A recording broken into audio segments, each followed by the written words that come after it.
A paz do Senhor Jesus Cristo, queridos irmãos, Shalom. Amados, por causa da queda, a nossa carne é uma frequência de engano.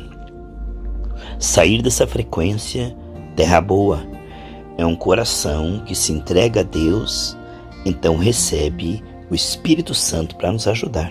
Amém? Aqui em Provérbios 14, versículo 6 diz: o escarnecedor procura sabedoria e não a encontra, mas para o prudente o conhecimento é fácil. Veja que a verdade não pode ser alcançada por investigação intelectual. Ela só pode ser revelada ao coração humilde.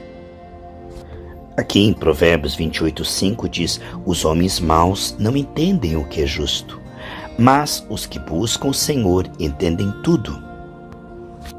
Provérbios 17:20 diz: o perverso de coração jamais achará o bem. Jeremias 17, versículo 6 diz assim: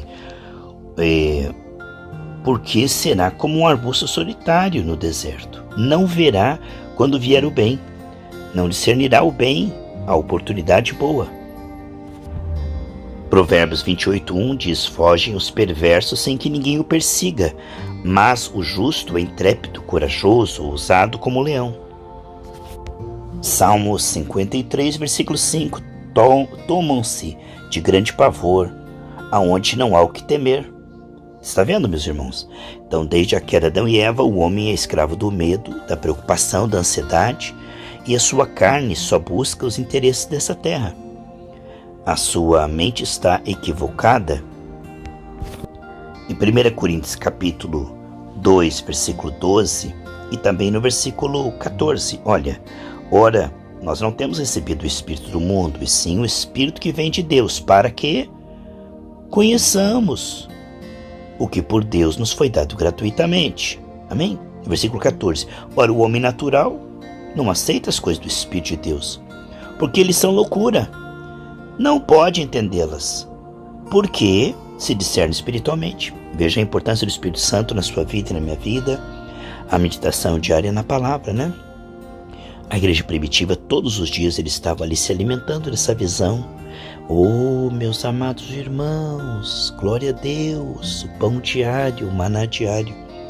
Ele diz em Ezequiel 36:26, tirarei o coração de pedra e darei um coração de carne, para que possam compreender, aceitar a minha vontade. Amém, meus amados irmãos? Que coisa boa, o Espírito Santo na sua vida e na minha vida. Deus colocou um novo querer, um novo efetuar, e isso está no nosso espírito. Todas as vezes que estamos na carne, nós não entendemos. A vontade da carne, como o pastor Cláudio pregou ontem, ela é o contrário da vontade de Deus.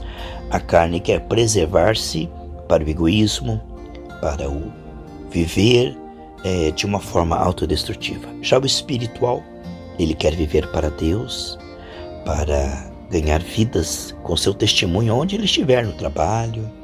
Está ali orando no Espírito, amém, meus irmãos?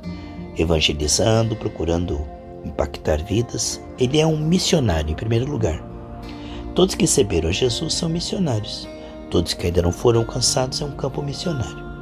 Então, em primeiro lugar, antes de ser vendedor, antes de ser qualquer profissão, você é primeiramente um missionário. E não trabalha para o seu patrão, trabalha para Deus, servindo pessoas.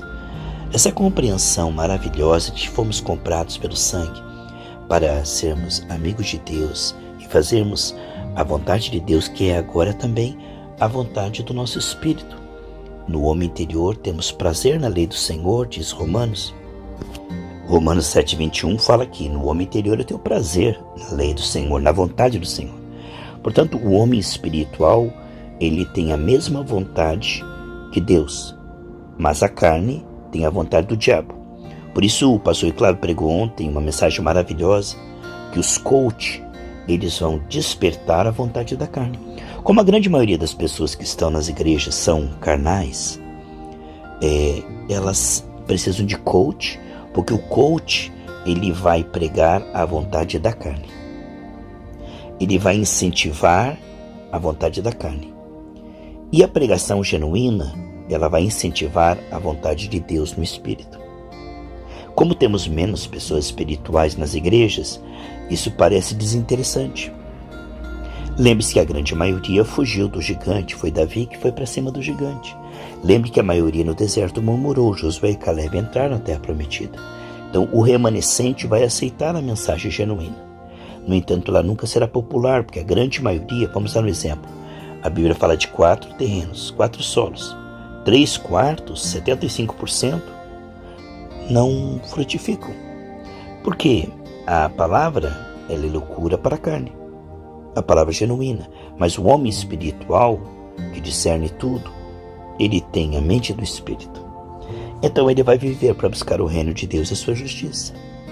Porque isso é que o Espírito dele geme. Lá em Gálatas 4:6, quando nós recebemos Jesus, há um gemido em nós, Abba Pai. 1 Pedro 3:18, que Jesus morreu para nos levar de volta ao Pai.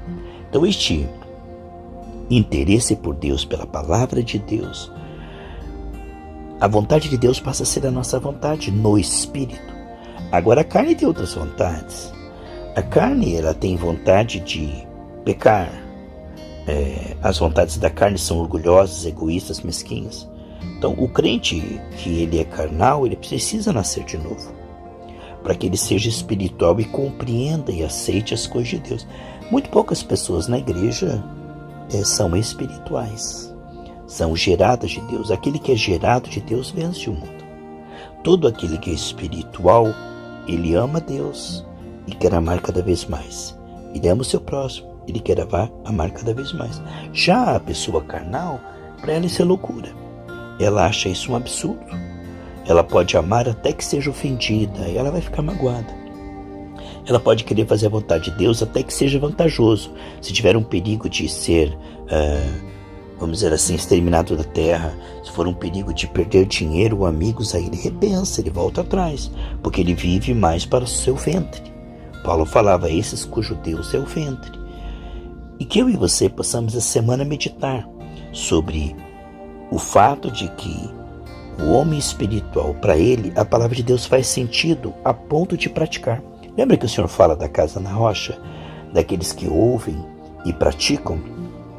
Crer na mensagem é ouvi-la com a intenção de praticar. Lá em João 7,17 diz que essas pessoas, a eles serão reveladas a doutrina. Quando eu ouço com a intenção de praticar, essa palavra germina, ela enraiza e frutifica. Mas os ouvintes ocasionais, aqueles que ouvem, são esquecidos. As aves dos céus levam essa semente. Eu digo, eu já ouvi a mensagem. Foi interessante. Mas eles não põem o coração naquilo. A palavra não penetra com a intenção de praticar. Portanto, muitas pessoas pensam, eu fui na igreja na quinta-feira, eu fui na igreja no sábado. Como se frequentar a igreja fosse o propósito. Não, a igreja é um campo de treinamento. Ela vai te treinar para você praticar no dia a dia, dentro e fora da sua casa, da igreja, aonde você está. Então, quando você não ouve com a intenção de praticar, você só ouve, tem prazer em ouvir, sentar a ouvir e dizer, é legal, bonito, emocionante. Isso significa que você é terra ruim. Porque o homem espiritual, a diferença entre o trigo e o joio, a diferença entre o salvo e não salvo, é que o joio, ele tem, assim, a religião como um fim em si mesmo. Já sentei lá e já ouvi. Então ele tem a religião como fim em si mesmo. Já fui lá, já ouvi a palavra. Já recebi uma oração, já fiz uma oferta. Então ele vê o culto como um fim em si mesmo. Agora o homem espiritual, ele vê a igreja como um meio para um fim. Ou seja, estou aqui sentado, treinado, e o que eu vou ouvir aqui, eu vou buscar unção, eu vou buscar a Deus dia a dia para praticar. Porque eu quero fazer isto. Este é o diferencial. Este é o remanescente que será salvo. Davi foi lá e fez a vontade de Deus diante do gigante. Moisés foi diante do Mar Vermelho e fez a vontade de Deus. Josué foi diante de Jericó e fez a vontade de Deus. Jesus foi diante do túmulo de Lázaro e fez a vontade de Deus. A igreja primitiva ouvia e praticava. Então, quando eu ouço com a intenção de praticar, aqui está o reino de Deus, sua justiça. Estou me envolvendo, me comprometendo. Então, eu vou na igreja para me arrepender, me comprometer, me entregar, para servir melhor a Deus e as pessoas, para conhecer mais a Deus, para praticar boas obras. Então eu estou no caminho certo. Agora, quando eu apenas ouço a mensagem e penso que isso é um pagamento, eu ouvi uma mensagem, isso me dá o direito à bênção. Eu estou sendo joio.